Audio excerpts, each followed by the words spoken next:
sometimes, like, especially the past year and stuff, I've just been feeling like I don't really want to talk. A lot of times, like, sometimes I do, but I'm just pretty exhausted.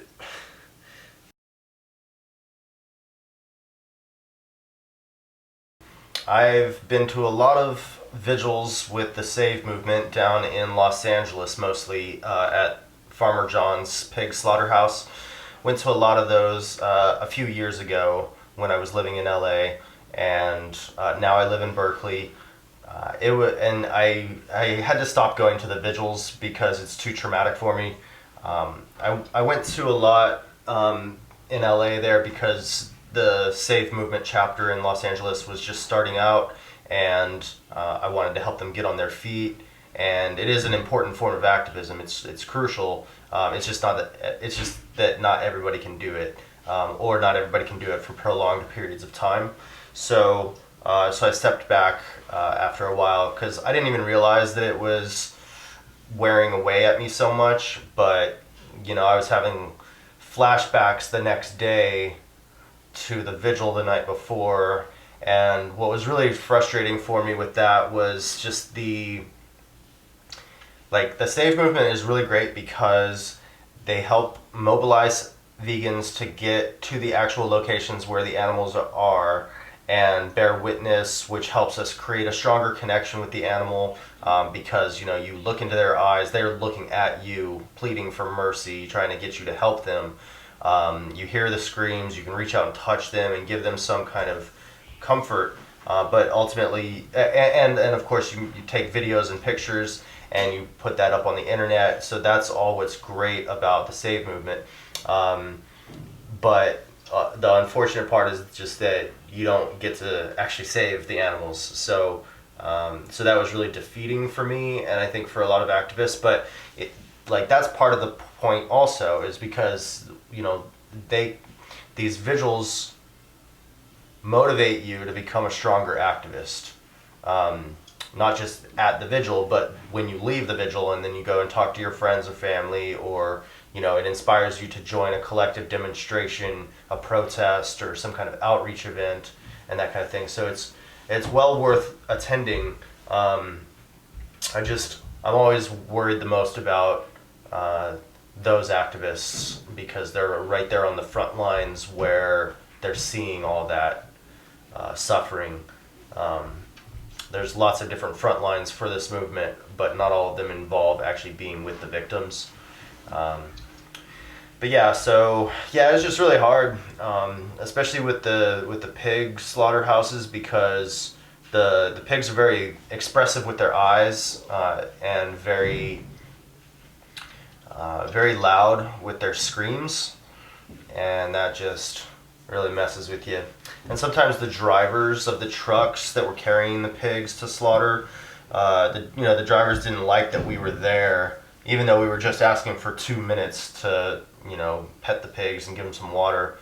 But the truck, I remember one time this truck driver, the police car was already there, halfway blocking the road, so that oncoming traffic like this truck would know there's a bunch of people ahead who are on the sidewalk, kind of half on the street, for this demonstration, and so slow down. The cops' lights are on, and the red and blue, and most of the cars were slowing down as they passed us, but this one truck knew that we were going to be there, and just kept going fast, and maybe even sped up, but didn't slow down until he got to us. And when he got to us, because he's got to make a left turn into the slaughterhouse, but when he got to where we were, he just slammed on the brakes, and that rolled the pigs in the back of the truck.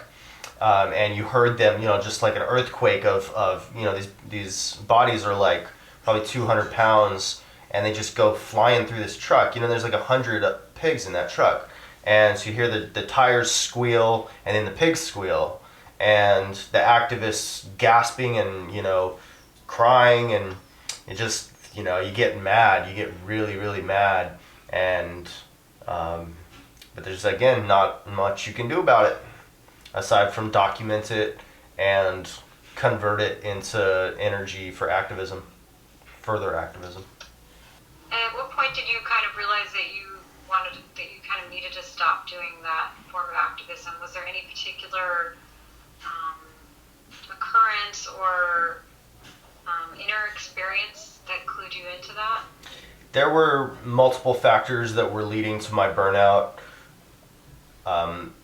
This was in 2017, and so there were a few other things going on also, but the day after an experience like that, I remember breaking down. I was just trying to drive around town, run some errands, and I was just crying in my car, and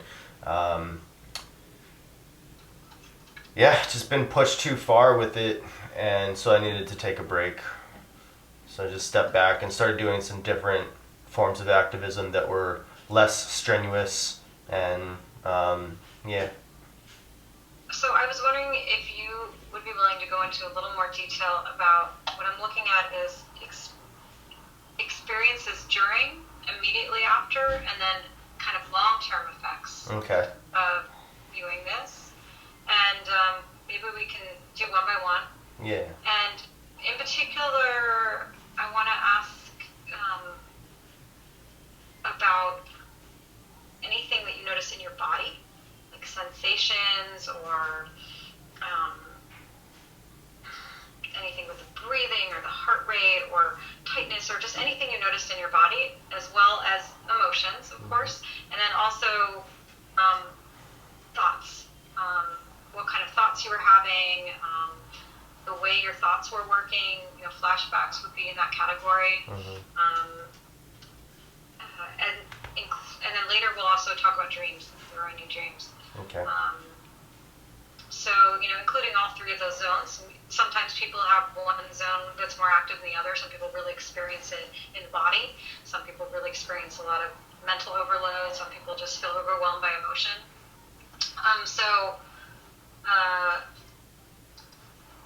And of course, if there's anything that you don't feel comfortable sharing. Yeah, no, it's fine. That's fine. One question I have is, so like what I was talking about a moment ago with the SAVE movement, that was just one incident and one form of activism that stuck out to me, but I've also been inside of slaughterhouses and yeah. Okay. Can you talk about that too, just in terms of in the background? So I can just document that.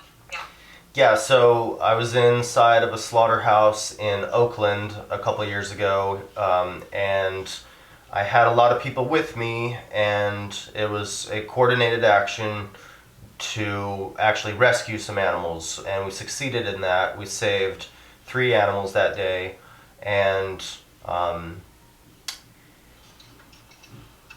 just remember, again, a lot of anger, because gentle, innocent, childlike beings who are being enslaved right in front of you and are about to be murdered. And you even have some backup. You've got actually more activists than there are workers at the slaughterhouse.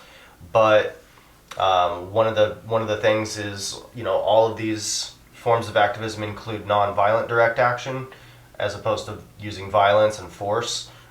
So to some degree that can limit how much good you can do in that moment.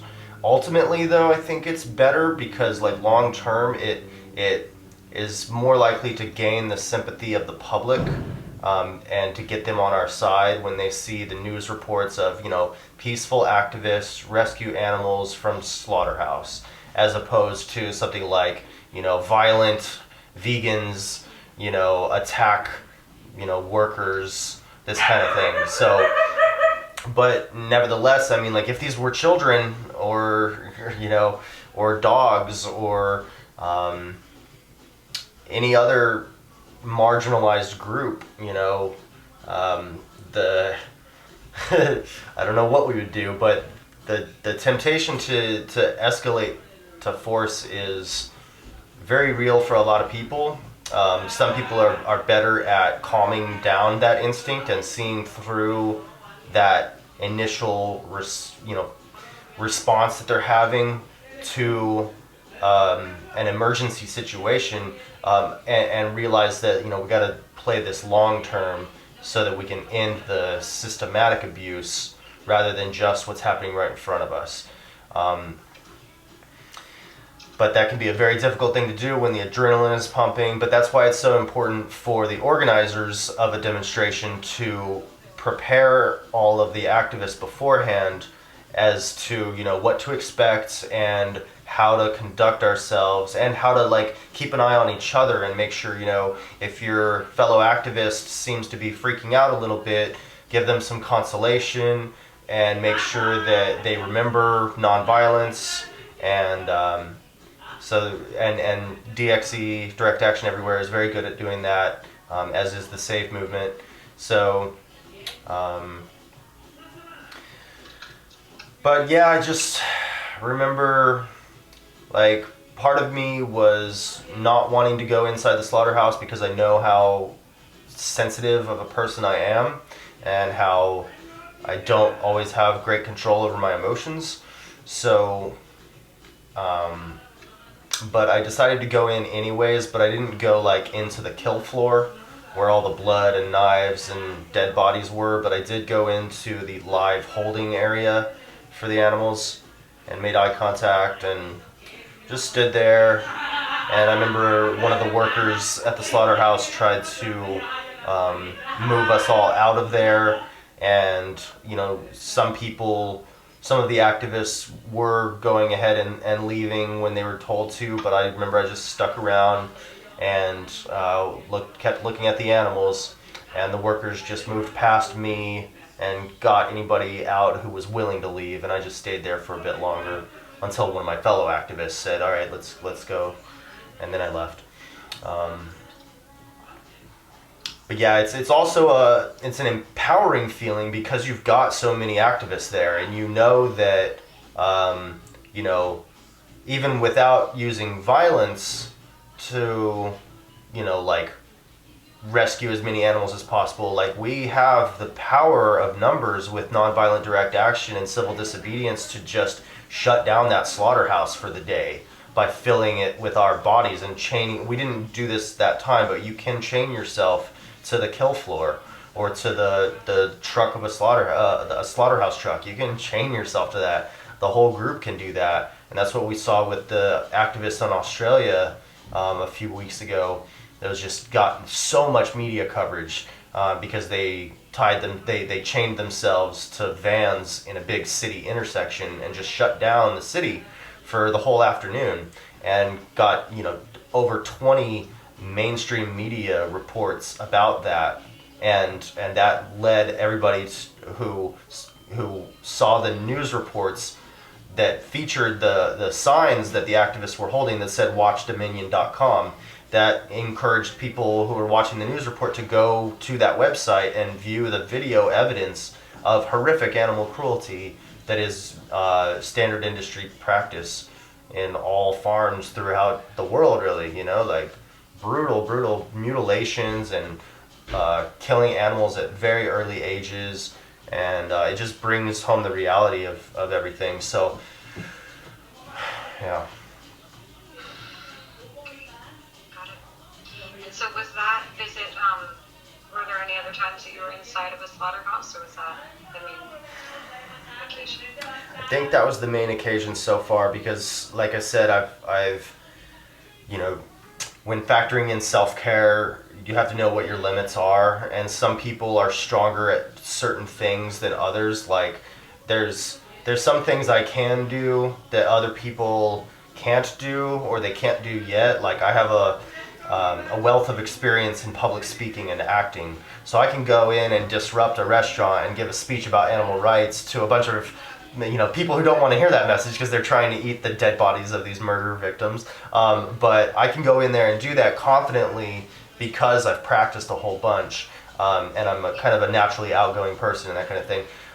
Whereas some other people might be a little more shy and maybe haven't studied the philosophy of animal rights in depth to the point where they can talk off the cuff about it. So that's something I can do. But there's other stuff that I just can't do that other people are able to do, and that's usually things that involve, you know, seeing the actual victims suffering. And it's funny because my parents were doctors, you know, and so they were always around sick and injured people and patching them up and stuff, but I can't be around that because I start crying. I can't see through the tears, you know. So I'm just trying to, you know, pace myself and use my voice in the way that I'm able to. But I just have so much admiration for all the activists who do go out there and see that suffering and get closer to it. It's really impressive that they do that. I don't know how they do it sometimes, you know, but I'm glad that somebody's doing that. Is it your impression that some of the activists do it but kind of still suffer from it? Like there might be more people that are really experiencing trauma and, you know, burnout from this than might be acknowledged? Yeah, definitely. I mean, I do think there's something to be said about certain people are able to handle certain things better than others. But at the same time, you know, sometimes that might just be like in the moment. Like maybe in the moment, I'm over here crying watching this stuff while somebody else is, you know, stone-faced, ready to, you know, they're focused on the action, what they need to do. But then the next day or in the following weeks and stuff, maybe they're feeling it at that point and losing hope or having nightmares or flashbacks. And a lot of that feelings of hopelessness, because even when we do rescue an animal or multiple animals, there's way more many animals that got left behind.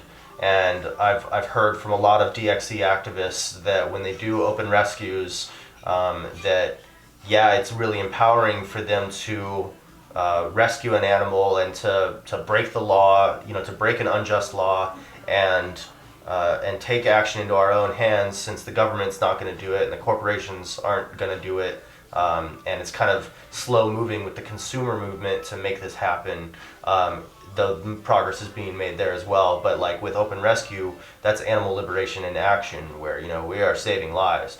But again, so many left behind, and so you always feel like you could do more. And I think, you know, the activists are trained well enough to know that, you know, they shouldn't place blame on themselves for leaving those animals behind, because we only have so many arms with which to carry so many animals. We only have so much money or resources, so many vans at a time to transport them, only so many spots at a sanctuary to put these animals right now. But that the point of all this is to save whatever lives we can and then to get the story out to the public. Yeah. Now, they know they shouldn't place blame on themselves, but do you think that always stops them from placing blame on themselves? No, I don't, but I think,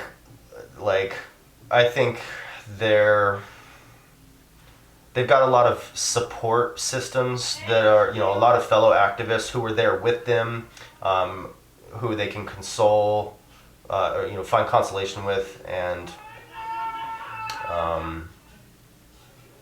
yeah, I think they're pretty focused, but there might always be that temptation for self-blame. Sort of focusing on those three different registers, the kind of physical, the emotional, and the mental registers. Mm-hmm. And it could just be like a fragment, like I have this sensation, or I had this one thought, or I have this thought, and it doesn't have to have a resolution, it doesn't have to make sense even. But just almost like free association, anything that comes up you remember during that time. Okay, yeah, so I'll start with the Vigil. So, yeah, physically, when the truck driver slammed on the brakes and rolled the pigs inside the truck, that made me so mad, because I was already sad being there, and I was focused on what we were doing, but that threw me off and brought out the emotions. And I remember the physical responses of just adrenaline going, concern for the pigs, anger at the situation, anger at the cops, because the cops were right there and saw it happen and didn't do anything. And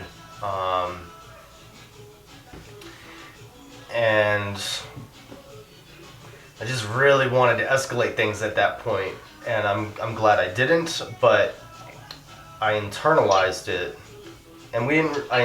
Go ahead. You wanted, like in your fantasy. I mean, you don't have to share if you don't want to, but like, what was your like immediate impulse to do?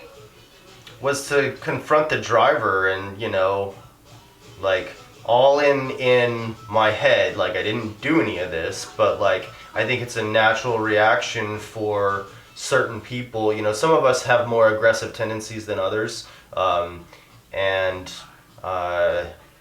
But yeah, I wanted to, grab the driver out of the truck, and it's not like I wanted to, like, hurt him. I just wanted him to stop doing what he was doing and to not have any power in the situation anymore.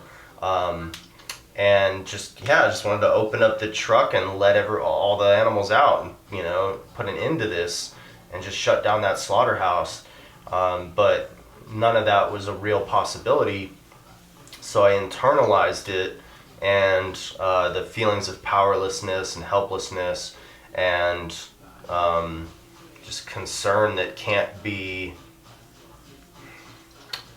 satiated. I don't know.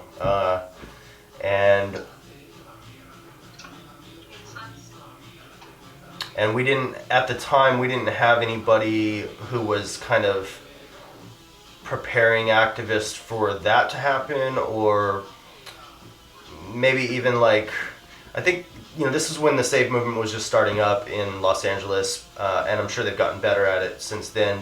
And even then, though, they probably did some preparation talk for the activists of explaining, this is going to be sad, but try not to express your emotions too much around the pigs because they'll pick up on your sadness. So try to cry about it later or tomorrow, but try to hold it together for the pigs. Which is wise. That's a good idea. It's just kind of a lot to ask of activists who already have PTSD and who are already highly emotional.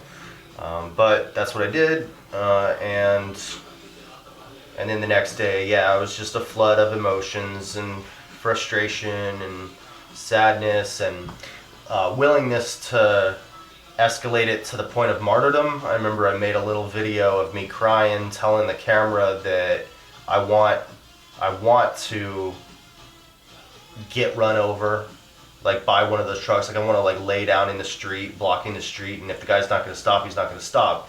But then that's going to get news headlines, right? So I want to get run over, I want to get shot, I want to get arrested, that kind of thing. And that video went viral of me saying that stuff. It got like 500 shares and, probably 20,000 views or something. And a lot of people commented, saying how they could relate and how, they admire my compassion and my dedication and stuff. But also, saying words of support and like calming me down and stuff like that, which is always helpful, In the following weeks, I remember just feeling really drained emotionally and physically exhausted. So yeah, it just took a little time off. You talked about having flashbacks or having kind of persistent thoughts or nightmares. Is there anything in particular that feels okay for you to touch on or that you remember in terms of content? Or any kind of persistent thoughts that you would re-experience or images? Yeah, I don't recall having nightmares about the vigils, but I have a very vivid imagination and a strong, I don't know, like I empathize really strongly and can put myself into somebody's perspective, and so in addition to that vigil, I mean, I've been in the movement for like 10 years and have made a lot of videos about animal cruelty, and so I've just seen so much of it, like, that it's kind of, I feel like it's always like right there. Like all these images are just right there, and I can go to them whenever I want if I need to. Sometimes I don't want to, and I go there anyway, But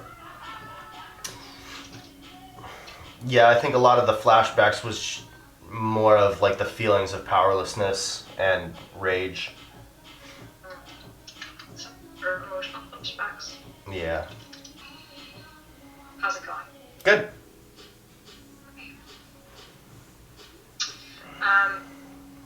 How was your sleep, and how is your sleep? My sleep hasn't really changed throughout all this. I sleep a lot. It's hard to fall asleep. I usually fall asleep around 1 or 2 in the morning and wake up around 10 or 11.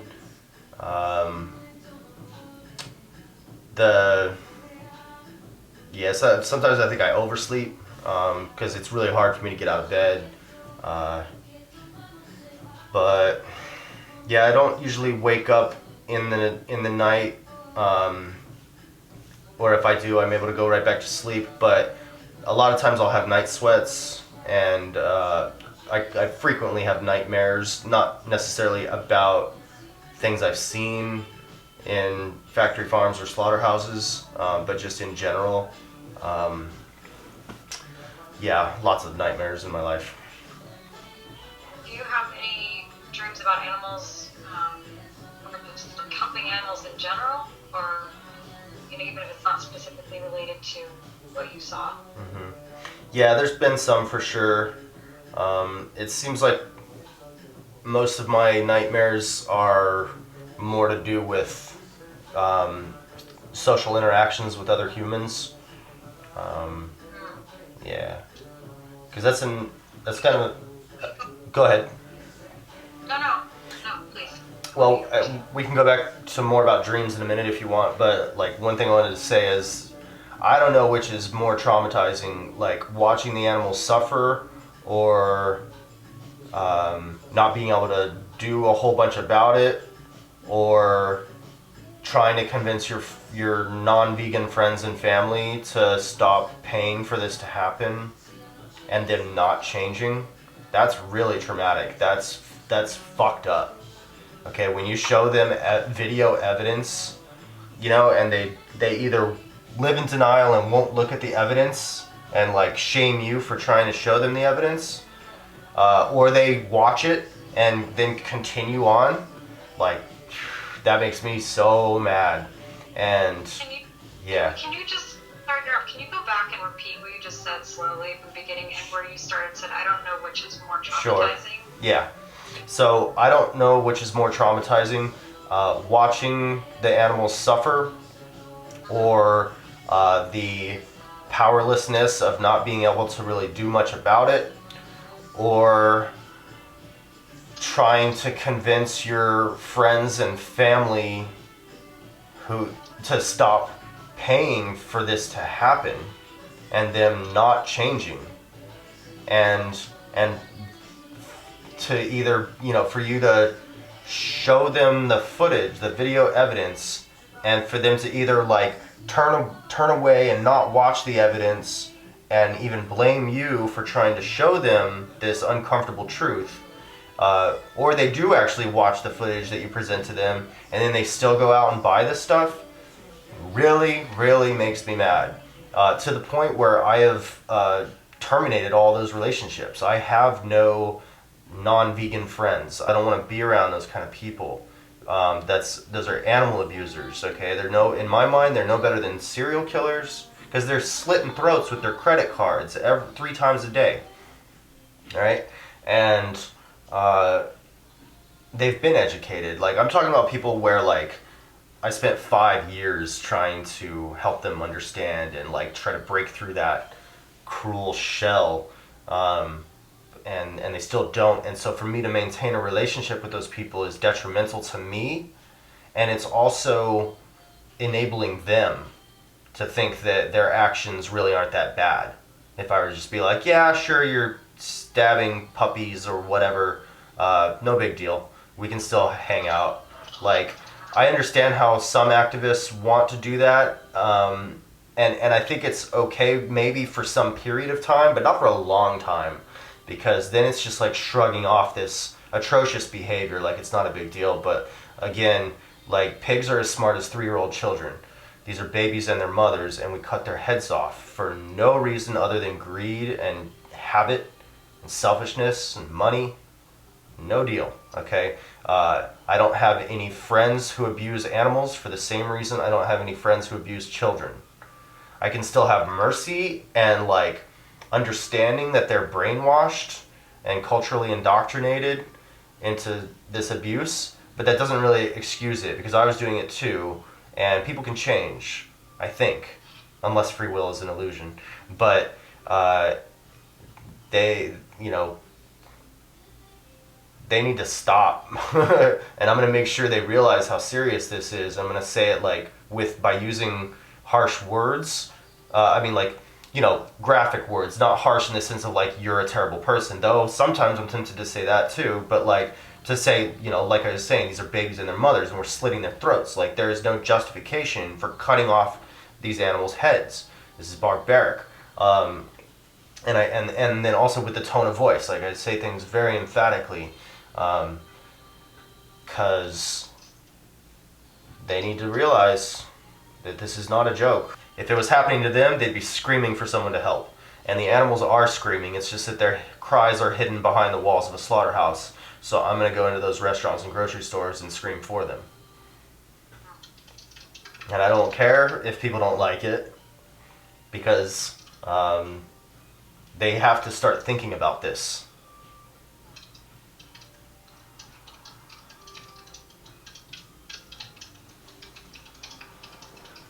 And they may not react positively right away because the action is disruptive, but it plants a seed and it shows people like this is something worth disrupting.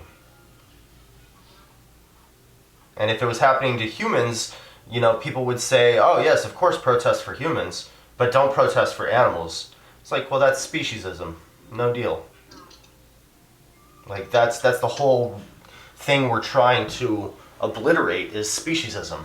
And so we have to take appropriate action. There's a lot of different forms of activism, and they're all really helpful though. Yeah, my nightmares vary from things having to do with childhood abuse that I endured, or from those frustrating conversations with friends and family who chose to keep abusing animals, or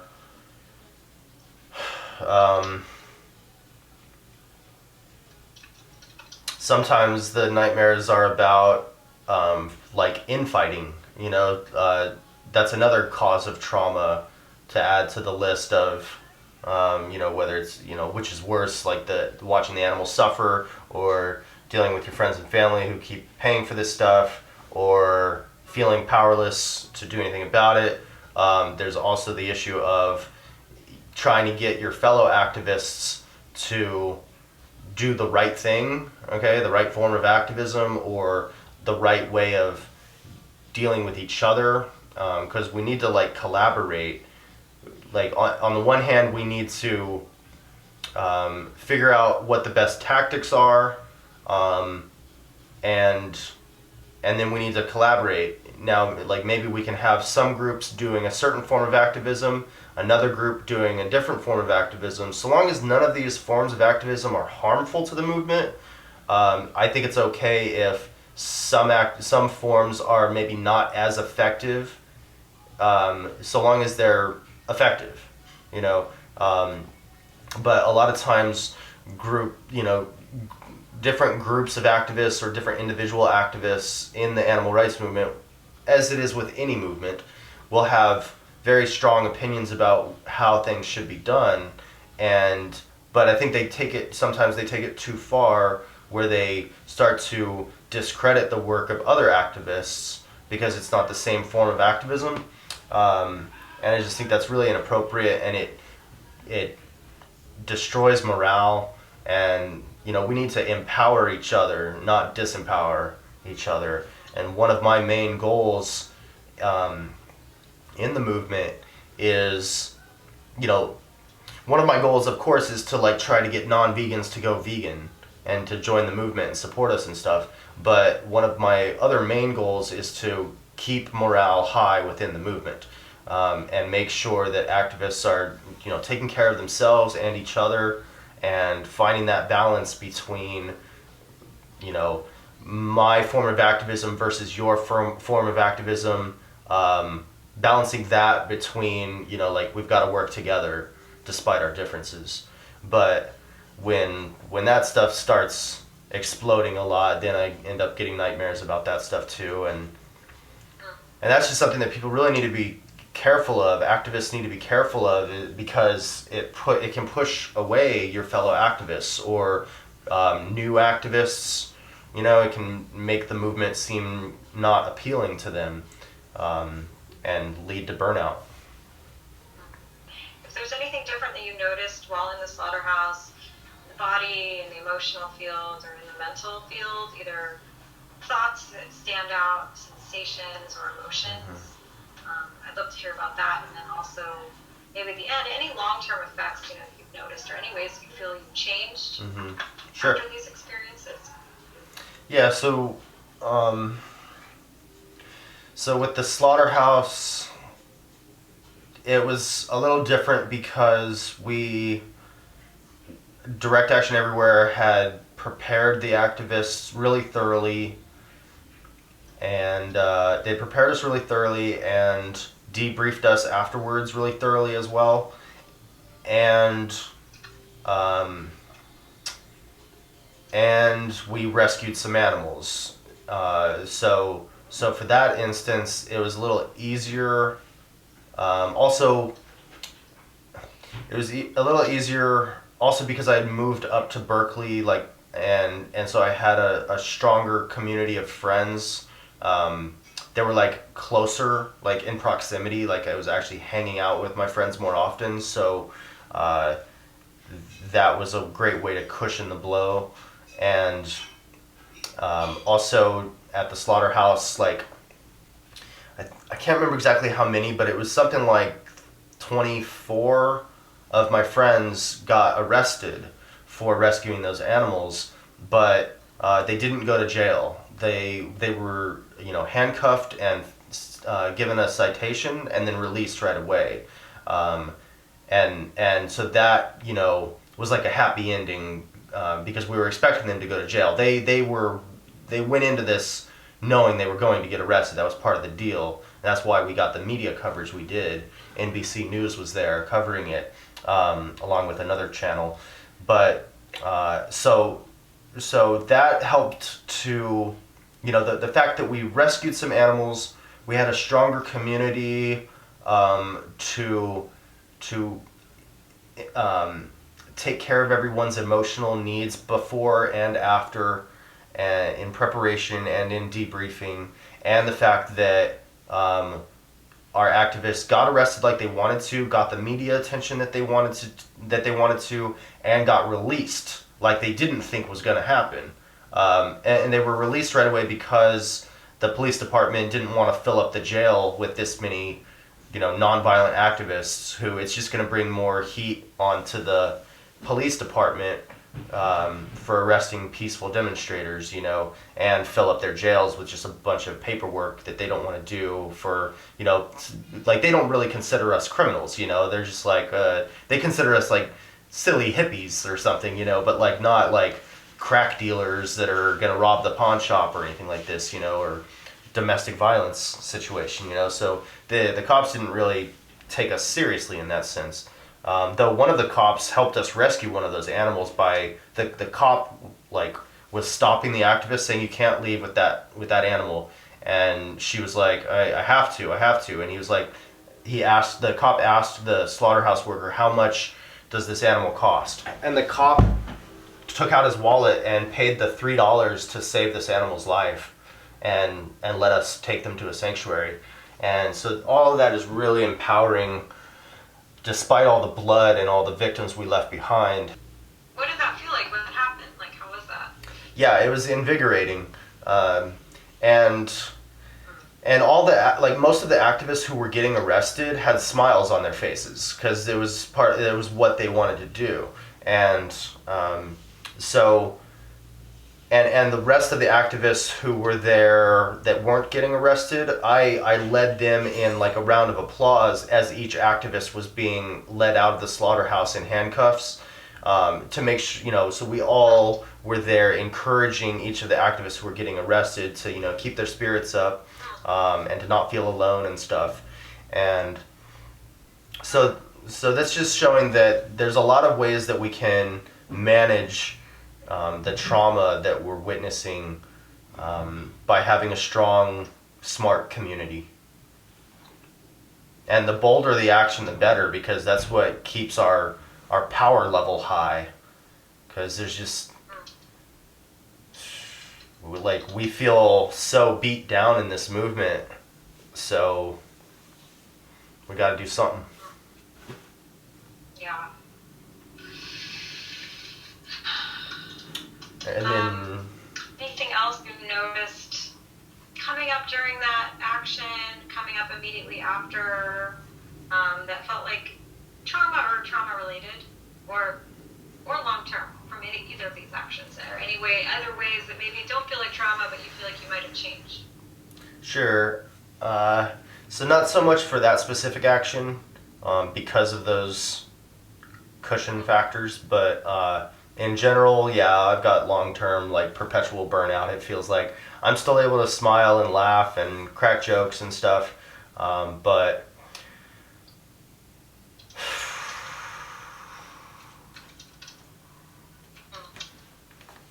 sorry, I'm getting verklempt. Okay. But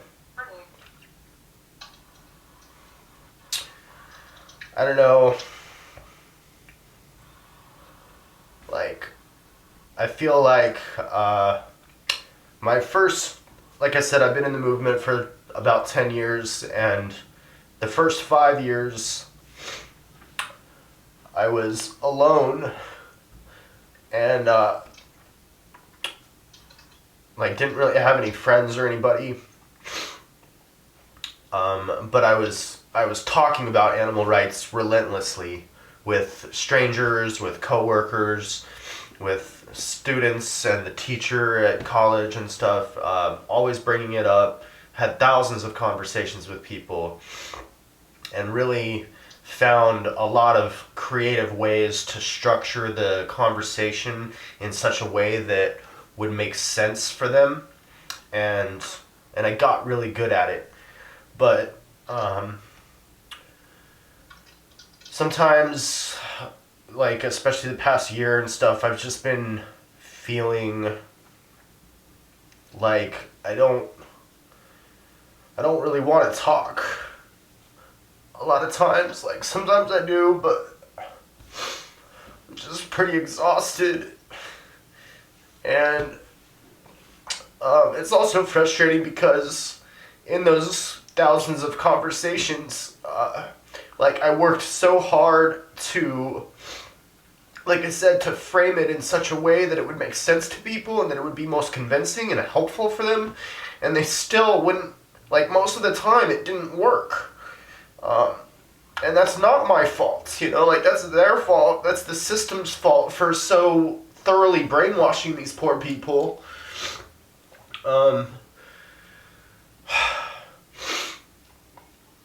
And and other factors of society like capitalism and everything, where we just breed inequality and we teach injustice.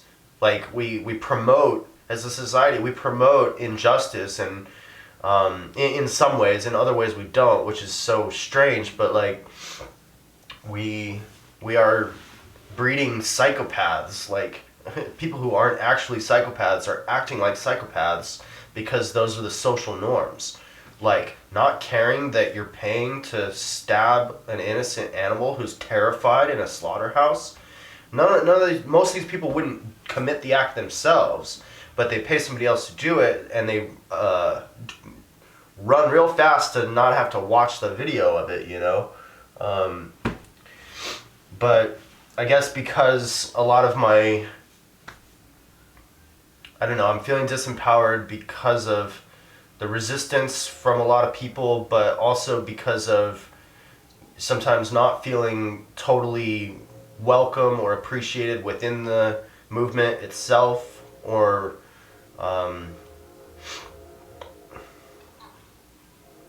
yeah, it can just drain you. So sometimes I just take some time off to catch my breath, and then I come back strong, and I do something cool, you know. You said something about the animal screams, and how we can't hear the animal screams. They are screaming, but we can't hear them because they're kind of behind the slaughterhouse walls, and then so you're kind of screaming for them, but then also like your scream gets worn out, or you feel it. And I'm curious about this, that experience of not wanting to talk, or if there's been other times that you felt that way, like not wanting to talk or not feeling able to talk, or just anything around communication around these issues that's come up. Yeah, sometimes the not wanting to talk is not even activism related, but just in social situations, like, and it's not all the time, but it's more than it used to be.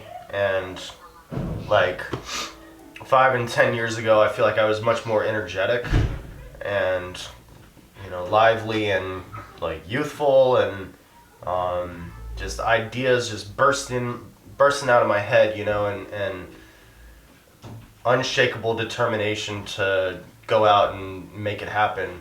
But part of the decrease in that might be because I've started taking medication for depression. I'm on citalopram, so that might have like stabilized my mood a little bit to where, like, I don't know if I'm bipolar or if I just have PTSD, but I used to be a lot faster in the brain, and for better or worse, but my depression isn't as bad as it used to be. So like the medication is helpful for me for sure. But yeah, and I don't know, another factor might be that of why I don't want to talk is because a lot of times it, like, if it's activist related, like talking strategy with fellow activists, it can get really heated, because that whole thing I was talking about with people thinking they've got the right way and trying to force other people to do that. It's like, if you have to defend your position and you think there's validity to your position, and that what your fellow activists are saying is hurtful to other activists and hurtful to you because you use some of those forms of activism that they're, you know, discrediting, and you're thinking about like you 10 years ago when you first started in this movement, and like what a little baby vegan you were, and how, you know, you were trying to do whatever you could, but you didn't have a community, you didn't have, you know, the support or the backup, and you were just doing what you could do, and it for somebody to, for a more advanced activist to say that is a waste of time is completely inappropriate, because those new activists, those new vegans are like getting their feet wet, you know, in they're finding their way, they're building muscle, like exercising, you know, getting in activist shape, and that's really important for them, and like for their evolution as an activist. And it's also important for the people who they're talking to, you know, even if their activism is kind of shy and doesn't reach 100 people a day or whatever, like whoever they're talking to, like, they're planting a seed, and that should be encouraged. Right. And of course we hope that every activist will kind of graduate to more bold, arguably more effective forms of activism, but like they can still do this other stuff too. I guess I just want to think about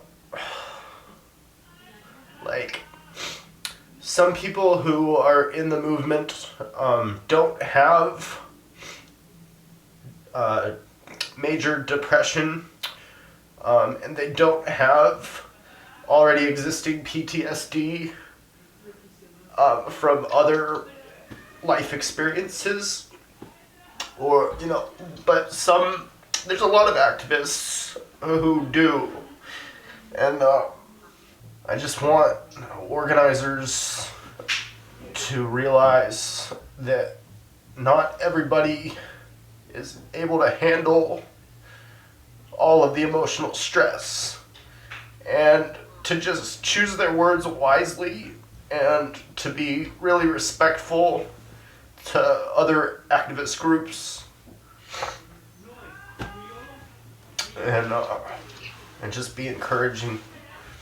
And for the most part, that's what I see in the movement. But when that negativity shows up, it can get really ugly and hurt a lot of people.